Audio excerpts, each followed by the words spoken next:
자원하는 자들에게서 비롯된 생명력이라는 말씀을 전할 예정입니다. 말씀을 듣기 전에 먼저 기도하고 저희 말씀 전하도록 하겠습니다. 기도하겠습니다. 고마우신 하나님 감사합니다. 하나님의 놀라운 은혜가 하나님 우리를 하나님을 예배하는 예배처소로 불러주셨고, 하나님 우리는 생각하기로 우리가 작정하고 이 자리에 나왔다 생각하나 하나님께서 모든 상황과 여건을 마련해 주시지 않았다면 우리가 이 자리에 나와 주님을 예배할 수 없음을 고백합니다. 하나님 모든 것이 주님의 이 은혜임을 하나님 이 시간에 고백하오니, 하나님 아버지, 하나님 우리 가운데 하나님을 더욱 사랑하는 그 첫사랑을 회복시켜 주시고, 첫사랑을 넘어서는 더 뜨거운 사랑으로 주님을 사모하며 주님을 찬양하는 삶 살 수 있도록 하나님 우리를 붙잡아 주시기를 기도합니다.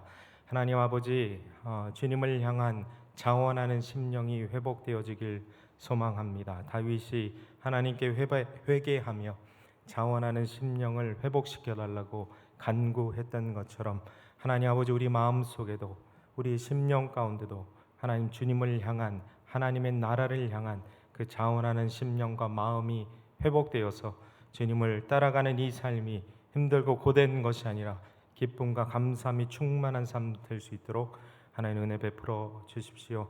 하나님 말씀을 전하려고 합니다. 하나님 은혜 베풀어 주셔서 하나님 선포되는 말씀을 통해서 하나님 우리 교훈 삼기를 소망합니다.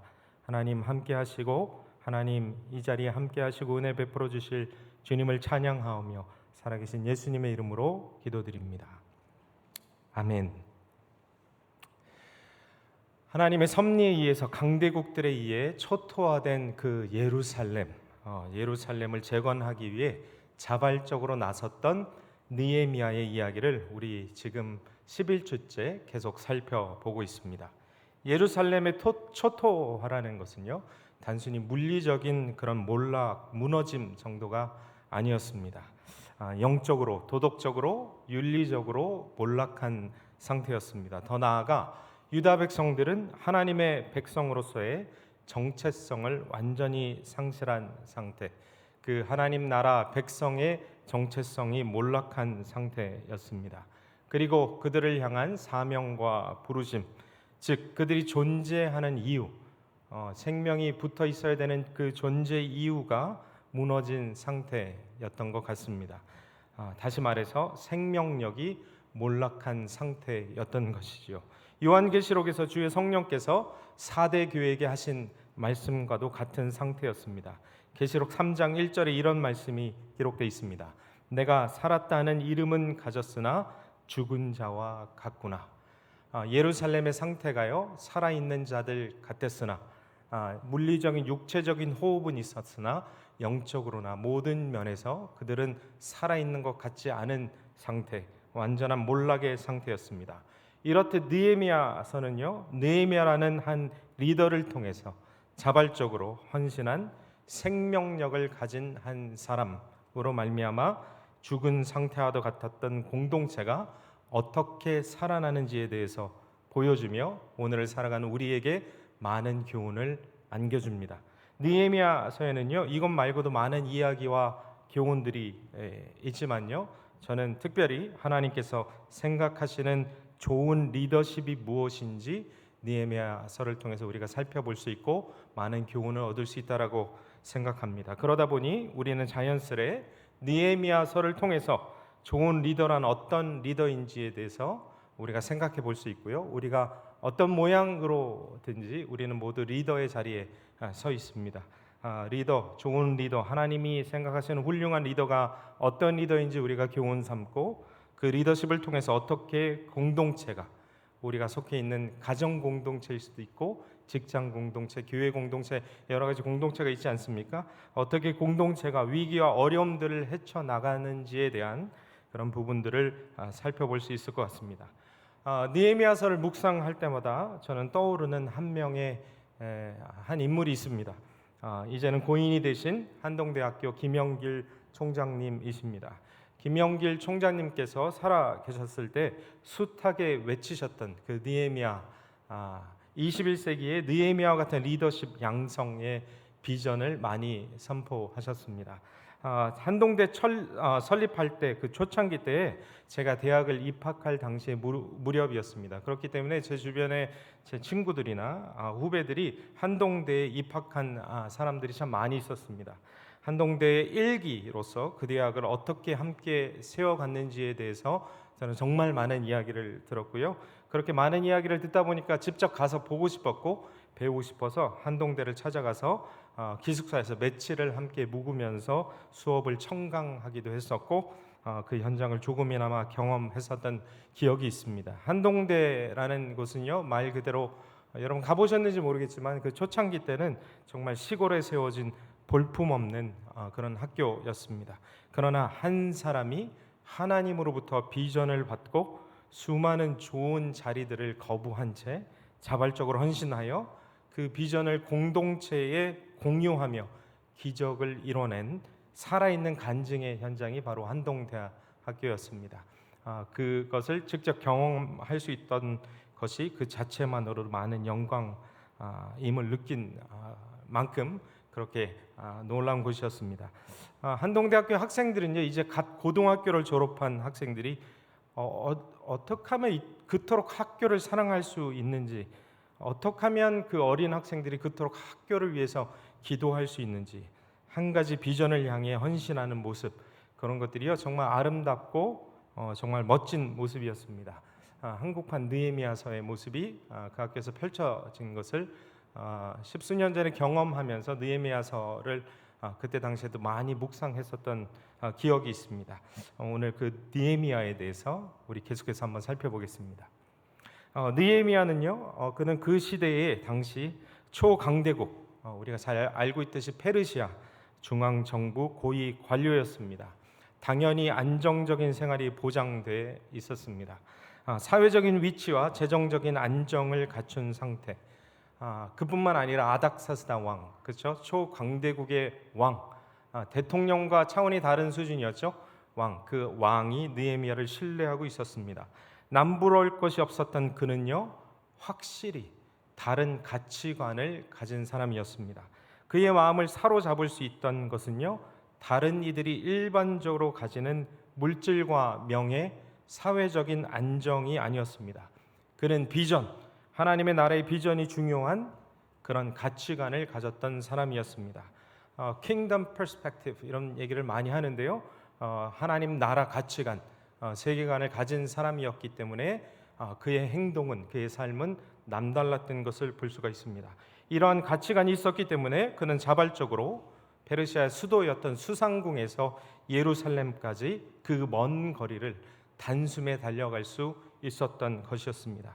이러한 가치관이나 자발성이 없는 일을 억지로 훈련시켜서 그리고 만들어서 말리길을 가게 만들려면 얼마나 많이 힘들고 어려울까요? 그러나 자발성을 가지고 있었던 느헤미야에게는 그것이 어려운 일이 아니었습니다. 이것이 자발성을 가진 자와 그렇지 않은 자가 가진 생명력의 차이입니다. 오늘 저는 그 생명력에 대해서 한번 중점적으로 나눠보고자 합니다. 그렇게 느헤미야는요, 여호와 하나님과 함께 그렇게 예루살렘 성벽을 재건합니다. 여기서 빼먹지 말아야 될 것은 하나님과 함께 느헤미야가 재건한 것이 아니라 그 주변에 많은 유다 백성들이 있었습니다. 동일한 비전을 공유했던 하나님의 백성들과 함께 느헤미야는 성벽을 재건하게 됩니다. 그런데 재건된 예루살렘 성은요, 사람이 살기에 매우 위험한 곳이었습니다. 여러분 성경 말씀을 피시고 느헤미야 7장 4절을 한번 보시겠습니까? 7장 4절에 그때 당시에 예루살렘 성에 대해서 짤막하게 잘 묘사되어 있습니다. 제가 우리말 성경으로 한번 읽어드리겠습니다. 여러분은 개역개정을 한번 보십시오. 그 성은 크고 넓은데 성 안에 사는 사람들은 얼마 없고 제대로 지은 집들도 아직 얼마 없었습니다 라고 기록하고 있습니다. 예루살렘 성의 상태가 어떤 상태인 것 같습니까? 사람이 살기에 적합하지 않은 그런 곳이었습니다. 142년 동안 끊임없이 침입과 약탈을 당했으니 거주지로 적합하지 않은 상태가 바로 예루살렘 성이었습니다. 몇 가지 이유 때문에 이곳은 사람이 살기에 적합하지 않았습니다. 세 가지인데요. 첫 번째, 치안이 불안했습니다. 주위의 적들이 호시탐탐 노리고 있었고 언제든지 다시 약탈당할 수 있는, 함락당할 수 있는 상태의 그런 곳이었습니다. 성벽을 만들었지만 제가 말씀드린 대로 52일 만에 만들었던 거였기 때문에 그 전에 있었던 원래의 성벽보다는 규모가 많이 작았고 약간은 불안한 상태로 여겨졌을지도 모르겠습니다. 두 번째, 왜 사람들이 살기 어려웠냐면 농사짓기가 좋은 도시가 아니었다라고 합니다. 그때 당시에 농업이 이제 주된 생계 수단이었기 때문에 백성들은 농사를 지어야 했는데 농사짓기에 적합하지 않은 곳이 예루살렘 성이었습니다. 세 번째, 늘 불편한 생활이 예상되는 곳이었습니다. 모든 생활이 성전 중심으로 진행되므로 늘 불편하고 살아가기가 꽤나 어려웠을 것입니다. 오랫동안 사람이 살지 않은 흉가와 같았던 예루살렘 성에 반드시 누군가는 거주해야 도시가 살아날 수 있었던 상태. 그렇기 때문에 인구 재배치를 통해서 이 도시를 재건하고자 하는 마지막 단계, 그것이 느헤미야 11장의 모습입니다. 제가 미국에 있을 때 디트로이트라는 도시를 방문해 봤습니다. 디트로이트는 자동차 산업의 중심지였던 미국의 손꼽히는 거대 도시지요. 그러나 지금은요, 그 도시 중심부에 가면 마치 죽어 있는 것 같은 도시의 모습을 하고 있는 것을 볼 수 있습니다. 다운타운은 갱들과 노숙자들이 판을 치고 있었고 사람들이 거주할 수 없는 곳이었습니다. 예전에 영광스러운 도시였는데 지금은 사람들이 살지 않으니까요, 건물들은 보기 좋게 자리 잡아 있는데 마치 죽은 것과 같은 도시의 모습을 하고 있는 디트로이트였습니다. 예루살렘 성이 바로 그와 같은 모습인 것 같습니다. 그렇기 때문에 도시 기능을 회복하기 위해서 인구 재배치를 펼치고 있는 것이 지금 느헤미야 11장의 모습입니다. 예루살렘 성에 아무도 안 살고 있었던 것은 아니었습니다. 여러분 1절의 말씀을 보면요, 백성들의 지도자들이 그 가운데 살고 있었습니다. 백성 지도자들 전부는 아니었고요, 지도자들 중에 대다수가 솔선수범하여서 성 안에 살고 있었습니다. 놀라운 헌신과 희생의 모습이었습니다. 좀 더 편안한 생활을 왜 원치 않았겠습니까? 그럼에도 불구하고 회복을 소망하는 마음으로 헌신하면서 지도자들이 솔선수범하여 예루살렘 성 안에 살고 있었습니다. 그러나 지도자의 숫자만으로는 부족했기 때문에 1절의 말씀을 보니까요, 제비뽑기를 하는 장면이 나옵니다. 1절의 말씀을 보니까요, 그 남은 백성은 제비 뽑아 10분의 1은 거룩한 성 예루살렘에서 거주하게 하고 그 10분의 9는 다른 성읍에 거주하게 하였다.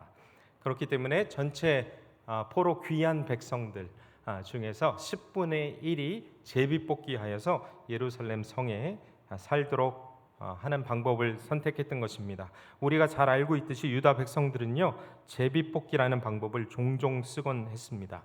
잠언 16장 33절의 말씀 보니까요, 제비는 사람이 뽑으나 모든 일을 작정하기는 여호와께 있느니라 라는 말씀이 있듯이 결정하기 어려운 일이 생길 때 하나님께서 관여하사 작정해 주심을 믿고 이들은 제비뽑기를 했던 것입니다. 하나님의 나라와 하나님의 나라의 역사는 그렇게 하나님의 말씀을 믿고 순종하는 자들의 것임을 잘 보여주고 있는 대목입니다.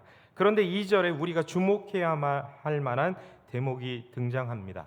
1절까지 말씀을 살펴봤는데요, 지금 가장 중요한 것은 사실 1, 2절 말씀입니다. 2절의 말씀을 보니까요, 어떤 새로운 무리의 사람들이 등장합니다.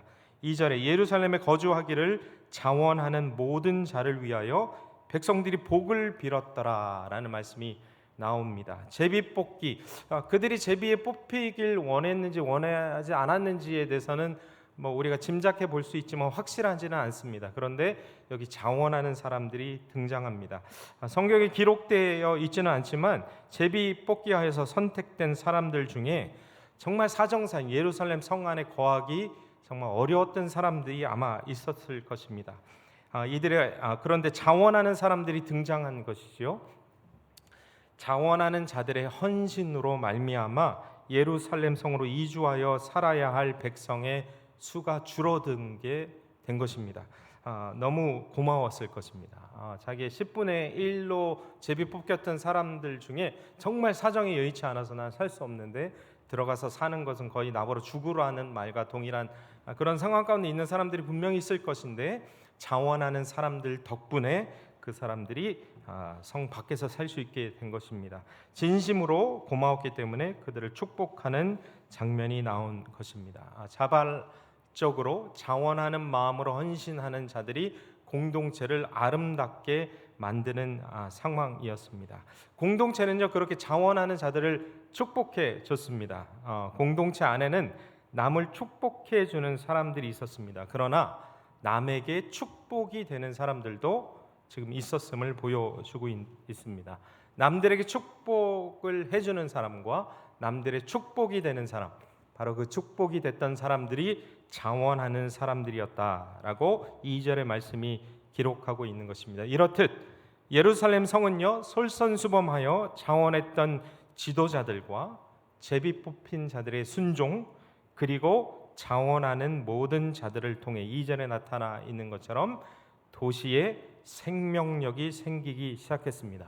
하나님의 나라가 바로 이와 같다, 하나님 나라의 원리가 바로 이와 같다라고 성경은 여러 군데에서 반복적으로 우리에게 설명해 주고 있습니다. 자발적인 자기 희생을 각오한 사람들을 통해 역사가 일어난다라고 이야기합니다. 자신의 안위만을 추구하며 이기적으로 행하면 하나님의 역사에 동참하거나 그 부흥을 경험할 기회를 얻지 못한다라고 우리에게 계속해서 교훈해 주고 있습니다. 바로 이타적인 삶, 이타성, 자발성이 하나님 나라의 역사를 경험할 수 있는 핵심적인 키이다라고 우리에게 교훈해 줍니다. 이것이 하나님 나라의 원리였던 것입니다. 자발성은 정말로 중요합니다. 억지로 자발성 없이 그냥 예루살렘 성에서 머리 숫자만 채운다고 그 도시가 살아날까요? 그렇지 않습니다. 제가 앞서 디트로이트의 예를 들었는데요. 디트로이트에 있는 사람들의 거주지로 적합하지 않았지만 사람들이 일과 시간에는 근무하러 많이 오고 일과가 끝나고 도시가 어두워졌을 때는 노숙자와 마약 중독자들로 채워지는 도시였습니다. 그런데 그 도시 가운데 생명력이 없었던 이유가 무엇일까요? 거기에 함께했던 사람들이 누구냐에 따라서 생명력이 있고 없고가 판가름 날 수 있습니다. 1절에 보면요, 머리 숫자만 채운다고 생명력이 있었던 것이 아니었기 때문에 본문으로 들어가 1절에 등장한 백성의 지도자들을 살펴보면 포로 생활에서 귀환하여서 본국으로 돌아와 그냥 예루살렘에 살기만 했다면 결국은 예루살렘 성벽이 있건 없건 간에 예루살렘 성은 다시 한번 함락되고 무너졌을 수도 있었을 것입니다. 그러나 지도자들은요, 하나님의 은혜에 기쁨으로 화답했고, 그리고 자원하는 자들은 하나님의 그 은혜에, 그 비전에 기쁨으로 화답했기 때문에 하나님께서 강한 용사로 세워주셨던 것이었습니다. 이제 본문을 읽어보면 16절 같은 부분에서 강한 용사 이런 표현이 등장합니다. 어떤 사람이 강한 용사입니까? 이들의 상황은 어땠을까요? 패전국의 백성인 자신들의 모습을 봤을 때는요, 포로 생활도 하고 참 비참했을 것입니다. 아무것도 할 수 없는 연약한 존재같이 느껴졌겠지만 하나님의 사람으로 말미암아 자원하는 마음을 가졌고 자발성으로 뜨거웠던 하나님의 사람으로 말미암아 비전을 제시받고 하나님의 뜻과 은혜에 기쁨으로 화답했을 때에 강한 용사가 되어서 하나님의 일에 마침내 동참할 수 있는 자들로 세워졌던 것입니다. 이스라엘은요, 하나님께서 계속해서 지난 역사를 통해서 그들에게 반복적으로 계속적으로 교훈해 주셨습니다. 그들이 병거나 군대의 많음이나 강력함이나 강함으로 전쟁에서 승리하는 것이 아니다. 너희들이 병사가 얼마나 많던 무기가 얼마나 대단하건 얼마나 대단한 전략이 있건 간에 그걸로서 승리하는 것이 아니라 하나님께서 함께 하실 때에 지켜주실 때에만 승리할 수 있다는 것을 계속해서 교훈해 주시지 않았습니까? 그렇듯 이렇게 강한 용사들로 말미암아 하나님의 비전과 뜻에 이타적인 마음으로 자발적으로 헌신하는 하나님의 사람들로 말미암아 그들이 강한 용사가 되어 하나님과 함께 하나님의 나라의 뜻을 펼쳐가는 모습이 지금 전개되고 있는 것입니다. 역사적으로 살펴봤을 때 1880년대에 건초더미 기도 운동이라는 것이 있었습니다. 기회사를 살펴봤을 때 굉장히 중요한 선교 운동인데요. 건초더미에서 건초더미가 여러분 뭔지 아시죠? 제가 공부했던 지역이요, 굉장히 시골이었는데 캐나다 북부에서 비행기로 씨 뿌리고 물 주고 엄청난 평화가 펼쳐졌던 것이었습니다. 거기 가면 건초더미들이 굉장히 많이 있었습니다. 추수한 후에 건초더미, 그 건초더미에 모여서 6명의 명문대 학생들이 기도하다가 성령의 불을 받게 됩니다. 그리고 그들의 삶을 온전히 들여 땅끝까지 복음을 전하겠다, 그들의 삶을 자원함으로 헌신하게 됩니다. 그들의 헌신이, 6명의 헌신이 어떤 결과를 불러왔냐면요, 그것이 거의 대부분의 메이저 선교 단체들이 우리 선교 운동의 시발점이 그 건초더미 운동이었다라고 고백할 만큼 웩 선교회, OM 선교회, 미얀마 선교회 등 그 건초더미 기도 운동에서 자원하는 심령으로 복음을 전하기로 작정했던 6명의 청년들로 말미암아 생명력이 전 세계로 퍼져나갔던 것을 우리가 알 수 있습니다. 그렇듯 이렇게 하나님의 역사는요, 이타적인 마음으로 자원하는 심령 가지고 하나님의 비전 가운데 동참하길 기뻐하며 소망하는 자들로 하여금 생명이 퍼져나가는 것을 볼 수 있습니다. 느헤미야의 서에서 나타나고 있는 이 생명력, 리더십의 생명력, 좋은 리더의 모습, 이런 것들이 바로 이것과 연관됩니다. 솔선수범하고 선봉에 서고 자발성을 가지고 있는 그 리더들에 대해서 성경은, 하나님의 말씀은 계속해서 주목합니다. 리더십에 있어서 요즘 최근 가장 많이 화두가 되고 있는 것은요, 바로 자발성 키우기입니다. 여러분, 제가 이 설교 제목 이렇게 정하고 제가 갖다 끼워 맞추게 한 게 아니고요, 리더십, 제가 학부하고 대학원 때 리더십 클래스를 4-5개 정도 들었는데요, 케이스 스터디도 굉장히 많이 하고, 그리고 제가 정말 그때 당시에 가장 존경했던 어떤 분의 리더십을 케이스 스터디 하면서 엄청난 오류들을 발견하고 굉장히 힘들었던 기억도 많이 있습니다. 북미 지역, 특별히 미국에서는요, 리더십이 몰락한, 크리스찬 리더십이 몰락한 케이스들이 정말로 많이 있습니다. 몰락한 수준이 너무 엄청났기 때문에 이들은요, 리더십에 대해서 굉장히 민감합니다. 그래서 신학교에서도 커리큘럼 가운데 리더십 수업을 굉장히 많이 집어넣는데요, 윤리하고 리더십을 많이 집어넣는데, 미국이 그런 사회가 크리스찬 사회뿐만 아니라 모든 사회에서 리더십에 민감하고 리더십을 중요하게 생각하는 그 나라에서 자발성이라는 것에 집중하고 있습니다. 사진 하나 보여주시죠. 에이미 애슨이라는 사람, 하버드 경제학 교수가 이런 얘기를 합니다. 불확실성과 탈집단주의 시대에 가장 중요한 것은 조직 구성원의 자발성을 이끌어내는 것이다. 지금은 리더십에 대한 정석을 모두 뒤집어야 할 때이다라고 얘기합니다. 여기 나와 있는 것처럼 조직 구성원의 자발성을 어떻게 이끌어낼 수 있는지가 많은 기업들, 많은 사회에 굉장히 화두입니다. 자발성.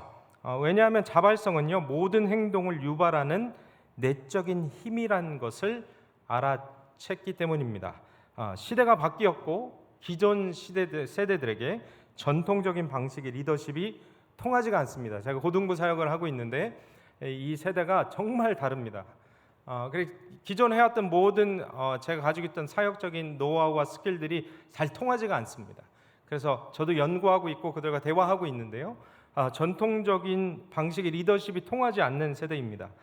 그런데 이 자발성이라는 것을 발견하게 된 것이죠.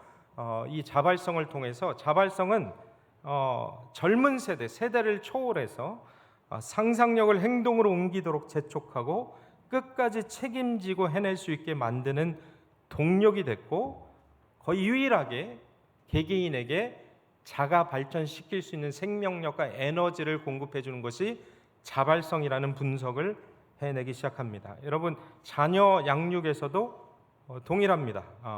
자발성을 키워주는 것이 정말 중요합니다. 공부를 지겨워하는 아이가 공부에 자발성이 생기면요, 자발적으로 하루에 10시간 넘게 공부할 수 있게 됩니다. 요즘 시대는 공부만이 중요하지 않죠.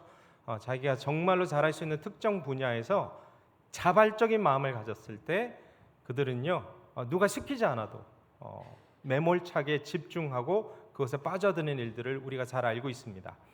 남자 아이를 키우는 부모님들이 혹시 계시다면 화면 하나 띄워주시겠습니까? 제가 권하고 싶은 세바시 강연이 있습니다. 최민준 남아미술연구원 소장님이신데요. 이분이 가지고 있는 관점이 저는 참 마음에 들더라고요. 그래서 억지로 이렇게 어떤 위계 질서 안에서 위에서 아래로 지시한다고 되는 세대가 아닙니다.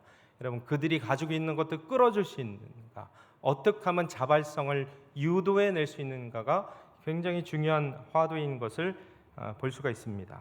그렇기 때문에 세계적인 기업의 경영 모토로 삼고 있는 그 무수한 기업들의 CEO들이 구성원의 자발성을 이끌어내라라는 것을 그들 기업의 기업 경영 모토로 삼고 있는 것을 볼 수가 있습니다. 자발성이 이렇게 중요합니다. 구성원들의 자발성을 깨우기 위해서 우리가 잘 알고 있는 사람의 예를 제가 여러 개 준비했는데 한 사람만 들어보겠습니다.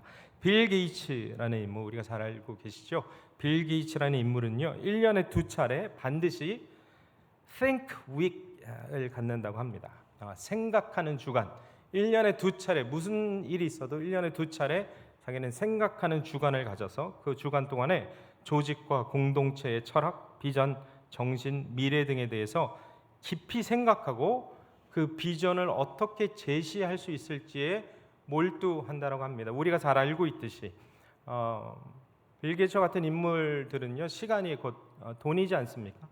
그가 그럼에도 불구하고 1년에 2차례씩 반드시 비전을 제대로 제시하기 위해서 Think Week을 갖는 이유가 이 자발성을 심겨줘야 공동체가, 그가 속한 사회가 저절로 뛸 수 있게 만들 수 있기 때문입니다. 여러분 잘 알고 있듯이 예전에는 전통적으로 한 직장에 들어가면 평생 가업으로 생각하고 오랫동안 죽을 때까지, 명예퇴직할 때까지 퇴직할 때까지 머물러 있는 케이스가 정말 많았습니다. 그러나 요즘 세대는 그렇지 않습니다. 필요에 의해서 언제든지 그만둘 수 있고 언제든지 자리를 옮길 수 있는데, 그들을 붙잡아 줄 수 있는 것이 유일하게 이 자발성, 비전을 제시해서 그들로 하여금 가슴 뛰게 만들고 알아서 헌신하게끔 만드는 것이라고 지금 제시하고 있는 것입니다.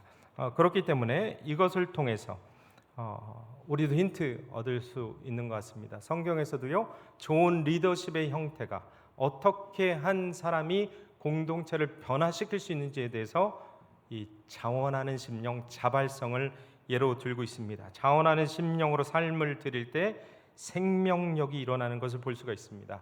성경에 등장하는 리더십의 형태를 봤을 때 다윗을 빼놓을 수가 없습니다. 다윗은요, 언제나 선봉위에 서서 솔선수범하며 전투에 참여했던 것으로 잘 알려져 있습니다. 그러나 다윗이요, 밧세바를 범하고 하나님 앞에 범죄하게 됐을 때 그의 모습에 대해서 성경이 어떻게 기록하고 있습니까? 그가 전투에 참여하지 않습니다. 선봉에 서지 않고요, 전투에 참여하지 않았을 때 그의 생명력이 끝났다라는 것을 성경이 보여줍니다. 여러분, 사람들에 의해서 끝나지 않습니다. 위치를 가지고 있고 지휘권을 가지고 있기 때문에 사람들은요, 정직하게 피드백을 주지 않을 것입니다. 그러나 성경이 기록하고 있는 것은요, 하나님 보시기에 그의 생명력이 끝난 시점이 언제였습니까? 자발성을 갖지 않았을 때, 선두에 서지 않았을 때, 솔선수범하지 않았을 때 너의 생명력은 끝이 났다라고 평가하는 것을 볼 수 있습니다. 그 후로 다윗은 다행히도 하나님의 은혜로 자원하는 심령을 회복해 해달라고 회개함으로 주님 앞에 나아가게 되고, 하나님께서 그의 인생을 아름답게 마무리 지시는 것을 결국에는 우리가 볼 수 있습니다. 올바른 리더십으로 자발성을 빼먹을 수 없습니다. 여러 가지를 들 수 있겠지만 저는 그 자발성 한 가지에 집중하고 싶습니다. 솔선수범, 선봉에 서는 것. 리더는 누구입니까? 어려운 곳에 가보니까 그곳에 있는 것이 리더인 것입니다. 모두가 희생이 필요한 시점이야 라고 느낄 때 희생하는 장소에 있는 것이 성경이 말하는 하나님 보시기에 좋은 리더인 것입니다. 모두가 기도가 필요하다라고 하는데 정말 우리 기도할 때이지 않을까 느끼고 있을 때 기도하러 가보니까 그곳에 있는 것이 좋은 리더이다 라고 성경은 말씀해 주고 있는 듯 합니다. 자원하는 사람이 많은 공동체, 그것이 느헤미야 공동체였습니다. 은혜가 있었고 회개가 있었던 공동체, 서로 하려고 했던 공동체, 그것이 느헤미야 공동체였다고 오늘 본문의 말씀이 우리에게 안겨주고 있는 것 같습니다. 그 공동체 안에는요, 중요 직분만 감당했던 사람들이 있던 것이 아니었습니다. 16절 같은 말씀을 보니까요, 바깥일 하던 자들에 대해서 기록하고 있습니다. 하나님의 말씀이 너무 매력적이고 아름다운 이유는요, 저는 바로 이거인 것 같습니다. 하나님께서는요, 무명으로 일하고 있는 자들에 대해서 빼먹지 않으십니다. 그들의 이름을 열거하십니다. 허드렛 일 하는 것 같지만, 그들이 하는 일이 별로 큰 도움이 되는 것 같지 않지만 하나님의 말씀 빼먹지 않고 그들을 기억하고 기록합니다. 그렇기 때문에 무명으로 일했지만 하나님께는 너희들이 알려져 있다라고 하나님의 말씀이 우리에게 말해주고 있는 것 같습니다. 저는 거의 매주 교회 주일마다 제 마음을 감동시키는 분들이 계십니다. 누구인지 예상이 가십니까? 저는 주차 봉사하시는 분들이 보면요, 몸둘 바를 모르겠습니다. 그 여름 날에도 와이셔츠가 이제 완전히 등 부분이 다 젖어서 정말 어려운 일을 감당하시는 분들, 그분들로 하여금 이 공동체가 아름다워질 수 있는 것이 아니겠습니까? 그렇기 때문에 이렇게 자원하는 심령으로 나아갈 때에 많은 사람들을 살릴 수 있고 다른 사람들에게 축복이 될 수 있는, 바로 그것이 아름다운 공동체라는 생각을 해봅니다. 시간이 많이 지났기 때문에 느헤미야 11장의 말씀을 통해서 좋은 리더의 모습에 대해서, 좋은 리더십에 대해서 우리 한번 살펴봤습니다. 우리 안에서도요, 우리는 여러 가지 공동체, 사회 가운데 속해 있는 사람들로서 어떤 형태로든 리더의 자리에 있는 사람들입니다. 우리가 이런 리더의 모습을 있으면 좋겠습니다. 그래서 우리로 하여금 생명력이 살아나고 자원하는 심령들이 더 많이 일어나서 하나님의 나라와 하나님의 뜻에 그 역사가 우리를 통해 일어나는 그 놀라운 일들이 일어나시기를, 그런 리더십을 갖추시기를 예수님의 이름으로 축원합니다. 아멘.